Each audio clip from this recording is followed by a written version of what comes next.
Guys, tara, samahan nyo ako. Mag-gym muna tayo. So, sapatos muna tayo. Dalhin ko na itong aking ab roller.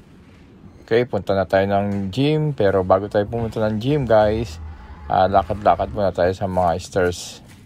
Pang workout, warm up lang muna natin. So, bago punta tayo ng gym, lakad-lakad muna tayo. Punta tayo sa stairs. Para warm up. Mga 15 minutes lang.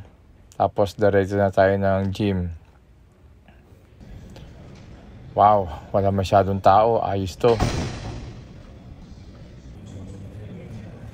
Okay, simulan muna natin mag-treadmill. Lakad-tagpo. Lakad-tagpo. Takbo-lakad. Yan, mga 15 minutes. Ayos. Okay na to. Ab worker naman tayo. Ab work.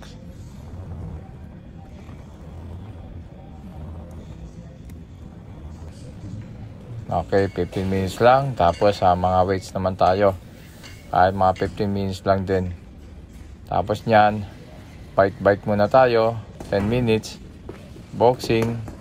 5 minutes. After nyan, 10 minutes weights. Okay, tapos na. Bye-bye. Guys, try natin kung ilang minutes ang lalakarin mula dito sa Bayside hanggang pabalik ng barko. Tingnan nyo guys. Kasi last time na late ako guys. Ang haba ng traffic dito. So, nagka-warning ako guys. So ngayon, hindi naman siya traffic guys. Pero may oras pa ako. Sabi nila, 30 minutes daw. Makakabalik ka na mula Bayside hanggang barko. So try natin ngayon gawin. May oras pa naman guys. Kaso gusto ko lang i-try ko. Talaga bang 30 minutes ang lalakarin papuntang pabalik ng barko. So tara, subukan natin guys. Time check, it's 1:10. So ang all aboard namin guys sa crew ay 2 o'clock. So kailangan guys makabalik na tayo before 1:40. So meron pa tayong time mag-lunch. So ngayon take ko maglakad kasi ayon sa aking Apple Watch, yan, biniburn ko siya. Naka ilang calories na ako guys, 417.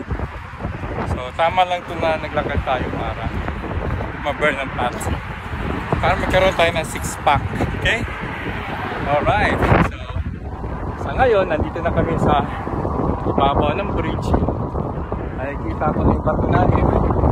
So, mga 15 minutes pa to guys. 15 minutes or 10 minutes. Nakabalik na ako. So, tama nga sabi nila before 30 minutes. Update ko kayo guys. Bye-bye. A few moments later. So guys, ito na nga. Nakarating din tayo pero mga 5 minutes na lang. So, totoo nga. 30 minutes na lalakarin mo mula Bayside hanggang sa port sa barko namin. So, yun na. Hanggang sa muli. Thank you for watching guys. Paalam!